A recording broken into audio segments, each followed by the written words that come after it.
A quick disclaimer that this video mentions sexual assault. So much is happening at the moment, it is so hard for me to keep track of everything that I have going on. Even though it's only really been 2 weeks since I've stopped doing idol activities, I feel like my business has just like grown exponentially. It's kind of insane to think of how much I've now taken on in the time that I haven't been doing idol things. And honestly, I feel really good about that. I feel like I've been able to concentrate a lot more and dedicate myself to sewing in a way that I haven't been able to in years. Honestly, I might have even been a little bit too hasty and accepted like quite a few commissions, so I'm trying not to get a little bit overwhelmed with the amount of work that I've accepted. I'm really excited to take it on, and I feel like it's a really good test to see where my skills are at and also a chance to learn some new ones. But a lot of the costumes that I'm working on at the moment are things that I'm really confident and have made a lot of times before, so I wouldn't say it's easy. It's still hard work, but it's less of a mental battle having to reinvent the wheel in terms of patterning and structure and sewing techniques, everything like that. So please, I hope you enjoy this week's vlog. Guys, I just got a delivery from Australia and it is the biggest freaking box. It is like 2.5 kilos from Jeremy, who sent me a care package. So thank you so much, Jeremy. What the heck did you send me? You sent me so much stuff. I can't wait to open this.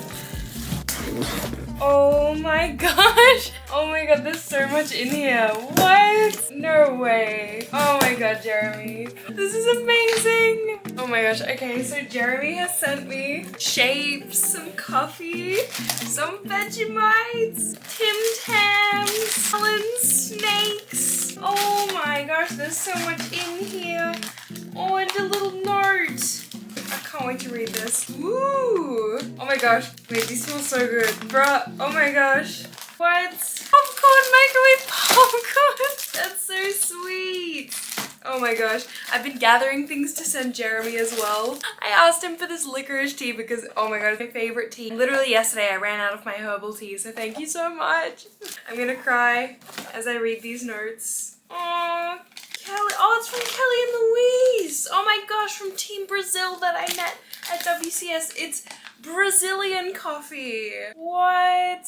Oh my god, that is so cool. Premium coffee blend. Make sure you don't forget us, guys. I could never forget about you. Oh my gosh. Kelly, I'm going to try WCS. What? Once again next year, and we hope to meet you once more. That's so cool. You guys are going for it again. You guys are crazy. I remember that Kelly and Louise told me that in Brazil there are 18 selections that happen in Brazil, so oh my gosh, good luck guys. I know you can do it. I believe in you. Aw, Jeremy. Don't eat all the shapes at once. I do like Vegemite. I actually do. I just don't like eat a lot of bread or toast, so I'm gonna have to find something else to eat it with. But oh my god, I'm so happy. Aw, Jeremy, this is so sweet. Aw, I don't know what I did to get friends like this. This is so sweet. Look at my goodies. Ah, so many Tim Tams. Ooh, the Jets Tim Tams. I haven't tried these. Oh my gosh, I am so spoiled. This makes me so happy. Look at all this. Ah. Aww. Sometimes I wonder how many of you guys also do sewing, and I feel like you could relate to me. When people find out, your friends or like close family, acquaintances find out that you can sew, I feel like a bunch of people automatically take to being like, oh, can you help me fix this thing? Like, I have this thing that needs helping. I just feel like sometimes it's a bit of an assumption that I have the time to be able to help them. Maybe they're trying to be like, as a way of getting close to me, as a way of befriending me, but really it just comes off as like them invalidating my like ability to sew. I don't know why. Maybe I'm taking it way too personally, but I feel like it happens a lot, and if you sew too, let me know if you can relate to this experience. Anyway, I need to give a bit of a disclaimer because what I'm about to talk about is something really unfortunate that happened to me on the train, and yes, it is to do with chikan or sexual harassment. Hello you guys, so this is editor post week after Math Maya, and I wanted to just check in about what happened because yes, unfortunately this week I experienced chikan on the trains in Tokyo, and unfortunately it's not the first time that something like this has happened to me here in Tokyo, in Japan, and it is really common, as unfortunately I found out this week. I want to say a really huge thank you to you if you reached out to me. I got an overwhelming amount of messages about the incident over on Instagram, and I still haven't been able to reply to everyone, so I'm really sorry if I haven't gotten back to you, it's just because I'm a little bit overwhelmed, and honestly I don't really have a good answer. Unfortunately, these things happen in Japan. I talked to a local Japanese girl and she said that she told me some really awful stories of even worse things that have happened to her and her friends even as young as when she was in high school. Originally, I really did think that I would have to like change what I'm wearing on the trains to like avoid this from happening, but honestly, like screw that. I feel like I should never have to change what I'm wearing and the fashion style that I choose just to be able to like be less in danger. I'm already so on edge. I have a few friends who like tease me for how on edge I am around men, or especially like being out on my own and at night in cities. There's a reason why. I feel like Japan is regarded as like a safer country, but I tend to disagree with that. Honestly, as a female, as a woman going around on your own, it's not that safe, guys. You really do need to be really proactive and anything can happen. And luckily, I think I have the mental strength to be able to like get over it pretty quickly. When it first happened, I was so angry. I wanted to punch this man in the face. I can't even be sure that it was this guy because it came from right behind me. It could have been like reaching from across the train. I have no idea, but I'm 90% sure it was this guy. And I wanted to kill him. I literally wanted to do things to him. And my Japanese friend told me that what you're supposed to do in these situations is you're supposed to yell chikan, and people around you will notice and they will make a deal. You're supposed to grab that person who assaulted you and take them with you to the police box, which is where you can then hopefully tell them what happened. I don't know if like obviously Japanese, maybe someone will help you with this, and then they might give you some money as like a sorry this happened to you thing.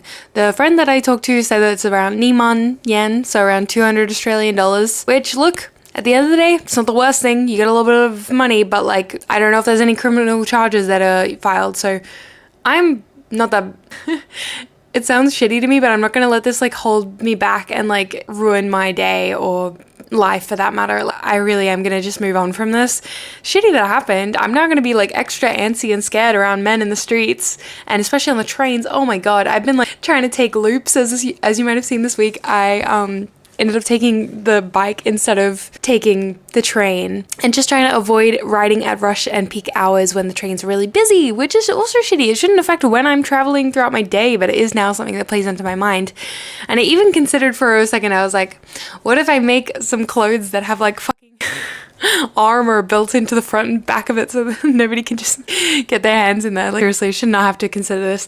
And if you're wondering about like the female only carriages in Japan, so basically they are only like I'm pretty sure in the morning up until 9:30 in the morning during rush hour, and then they're not really in effect for the rest of the day. And I've only seen it on certain lines. I think the Yamanote line has it. I don't know if my line has it. So anyway, I just wanted to check in and make sure you guys know that I'm okay and that I'm not completely a mess. This has happened to me before, so I don't think I talked about it online at all because I didn't really want to bring it up or let it ruin my experience. But yes, something did actually happen when I was in Japan last year for the World Cosplay Summit. It's just some little incidents around like sexual harassment in public and places. So yeah, it's not the first time. It just makes me really angry. And man, the difference of when I'm traveling around with a man friend, crazy. But be safe, guys. Really be safe and look out for each other. Enjoy the vlog. I think a huge reason I was able to bounce back so quickly as well is because I do have a really good support network here in Japan. I have some really amazing friends who were there for me straight away, including James. James was there like as soon as the accident happened, right after. I was actually on my way to see him, but we ended up going out to a very cool grocery store because we were shopping for a party, and it was fun seeing a bunch of international food. Oh my God, it was so expensive, but I was really tempted to pick up quite a few snacks, and I only walked away with one bag of like kale spaghetti because I wanted to try it. I can tell you, it's not a party unless the freaking fire alarm goes off. Some of the boys were trying to make yakitori at home, and we had this tiny little grill, and they decided the grill wasn't enough, so then they decided to use the actual gas hot stoves instead, and of course the flames got a little bit too high and the smoke alarm went off because the apartment was full of smoke.